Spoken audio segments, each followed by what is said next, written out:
আমি ওনার স্বাস্থ্য দ্রুত সাফল্য কামনা করি। ওগুলো ভালোই উঠুন, এটি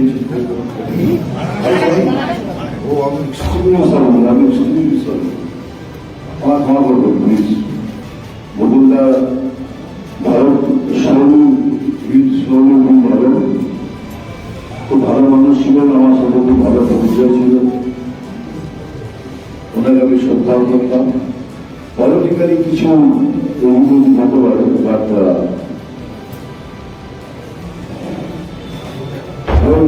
ভেরি নাইস ম্যান। প্রথমবার আমার সরি আমি অন্য মানুষকে অর্ডার করে ফেলেছি, কিন্তু খুব শিক্ষিত হবে। দাদা 21শে বিধানসভায় পূর্ব বর্ধমানে 16-0 ছিল, এবার 26শে বিধানসভা পদ্ধতি খুঁজে বলে মনে হয়। ভালো প্রশ্ন করেছে, এবার ভদ্র কোথায় কোথায় টুকতে চাইছে না করতে হবে। দাদা 19-এ যে আপনাদের হাওয়াটা ছিল, এবার তো সে হাওয়াটা দেখা যাচ্ছে না। উনি লক্ষ্মীর ভান্ডার করছেন, মুখ্যমন্ত্রী বাড়িয়ে দিয়েছে টাকা। উনি লক্ষ্মী ভান্ডার করবেন, যা করবেন উনি ওনার কাজ করবেন, আমরা আমার কাজ করবো। হাওয়াটা তো নেই দাদা। হাওয়া দিয়ে কি হবে? ওই হাওয়া অনেক উঠে, অনেক দেখেছি, অনেক হাওয়া ভোটের সময় দেখা যাবে কি হয়। কেন এখানে হাওয়া তুললেই তো মারবে, ঘরে ঘরে গিয়ে ভয় দেখাবে। তার থেকে ভালো চুপচাপ থাকুন, ভোটের সময় ভোটটা দিয়ে দিন। মহিলা ভোটটা তো ফ্যাক্টর, সেখানে মহিলাদেরকে মহিলা ভোটটা তো ফ্যাক্টর, সেখানে লক্ষ্মীর ভান্ডার কি প্রভাব ফেলবে না? লক্ষ্মী ভান্ডারটা প্রচলিত ছিল, এখনো থাকবে।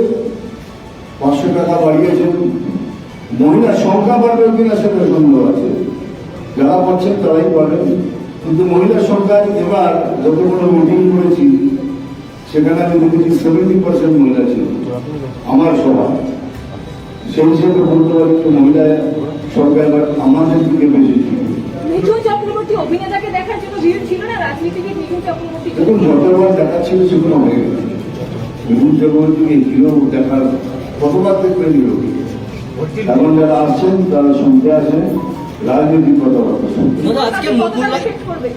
যুব সাথী এবং লক্ষ্মীর ভান্ডার কি এটা রাজনৈতিক চমক তৃণমূলের ভোটের প্রভাব পড়বে?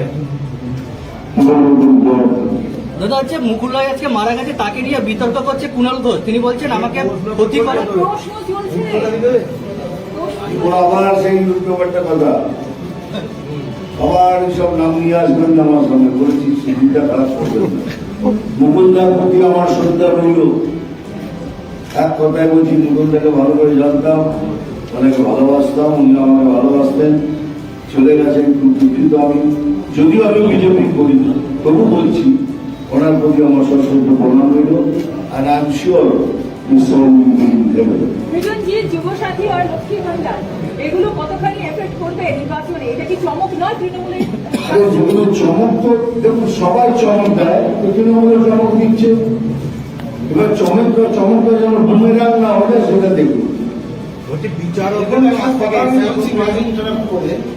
যুব সাথীতে খুব ভালো যে 1500 টাকা করে যুবকদের দেওয়া হচ্ছে। 1500 টাকায় কিছু হয় না, এটাও ঠিক। তো ডবল চাকরি হবে মমতা ব্যানার্জি বলেছিলেন।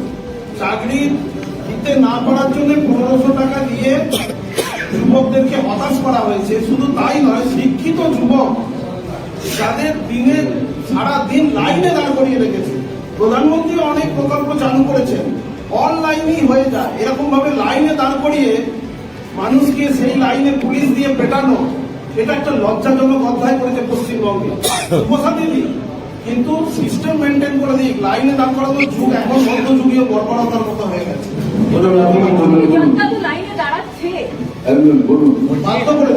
প্রক্রিয়াতে তো আজকে জুডিশিয়াল ম্যাজিস্ট্রেট বা বিচারকদের, সেটা আমি বলেছি, জবাব দিয়েছি যে আমরা ওয়েট করবো দিচ্ছে। আর যারা দাঁড়াচ্ছে সেটাই সব থেকে বড় প্রমাণ যে আমাদের পশ্চিমবাংলায় কিচ্ছু নেই, না কাজ আছে, না কর্ম আছে, না আমাদের কোনো কারখানা আছে, না প্রকল্প আছে, কিচ্ছু নেই। এটাই তার সব থেকে বড় প্রমাণ। 1,500 টাকা পাওয়ার জন্য সবাই লাইনে দাঁড়িয়ে গেছে। এই 21শে তো এই ইস্যুগুলোই অনেকটাই আবার 26শে ইস্যুগুলো আরো বেড়েছে। বিজেপিকে ভোট দেবে একটাই কারণ, বিজয় বন্ধু একটা এমন শক্তিশালী বিপক্ষ যারা যদি সরকারে আসে সেই ঘটনাতেই সরকারকে চালাবে। একটা সম্পূর্ণ পরিবর্তন দেখবেন। বিজেপি শুধু বিজেপি পার্টি না, বিজেপিটা শৃঙ্খলার পার্টি। দেখবেন যদি বিজেপি আসে তাহলে এখানে আবার প্রেস কনফারেন্স করতে আসবো, আমি শরীর করার কথায় জবাব দেবো যে কি হচ্ছে না কি হচ্ছে সেটা তার জবাব দেবো। ভোটের দিন এবং কাউন্টিং এর দিন আমরা এর আগেও দেখেছি বিরোধীরা তারা ছন্নছাড়া হয়ে যায়, শাসক দল তারা অ্যাডভান্টেজ নেয়, শাসক যেহেতু তারা অ্যাডভান্টেজ তারা পায়। এইটার ব্যাপারে আপনারা কতটা পরিকল্পনা নিতে পেরেছেন এখন? স্যার দিয়েছি আমরা, কিন্তু বুঝতে পারবো না কোনো সম্পূর্ণভাবে। তবে এটা দুঃখের ব্যাপার যে হিংসা এখানে চলে সেটা অন্য কোথাও চলে। তৃণমূল কিন্তু বাঙালি অস্তিত্বের কথা বলছিল, বাঙালি আইকন। আমি বাঙালি আইকন, আমাকে বাঙালি বলে না, শুধু ওরা তৃণমূলাই বলে। তৃণমূলের কাছে আমি অবাঙালি। দাদা আপনি বললেন প্রধানমন্ত্রী, দেশের প্রধানমন্ত্রী এবং সবার প্রধানমন্ত্রী, কিন্তু কিছুক্ষণ আগে আপনি বললেন যে লক্ষ্মী ভান্ডার আপনারা ক্ষমতা এলে 1,000 থেকে 3,000 করে দেবেন। তাহলে প্রধানমন্ত্রী কেন সমগ্র ভারতবর্ষের মহিলাদের জন্য কোনো একটা অর্ডিন্যান্স এনে কেন টাকাটার ব্যবস্থা করে দিচ্ছেন না? তাদের ওখানে অন্য স্টেটকে যদি দেখেন, আমাদের পার ক্যাপিটা ইনকামের সাথে যদি দেখেন, আবার একটা প্রেস কনফারেন্স বলে দেবো, সেক্ষেত্রে জনসংখ্যা কম ছিল। তাহলে সেখানে দেখবেন তাদের দরকার নেই, তাদের দরকার নেই।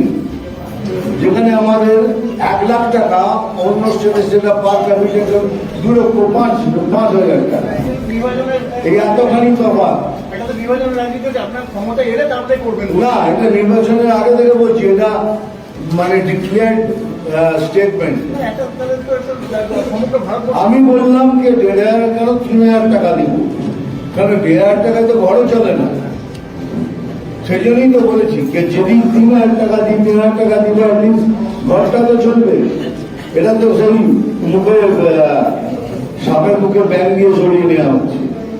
তাহলে আপনারাও তো সেই ভাতা দিয়েই ভোট কিনতে একটা দেখুন, আমরা তো বলিনি, বলেছি কি আমরা সেই ভাতা দিয়েই তো আমাকে ভোট দিন, বলছি এলে পরে আমরা 3,000 টাকা দিব।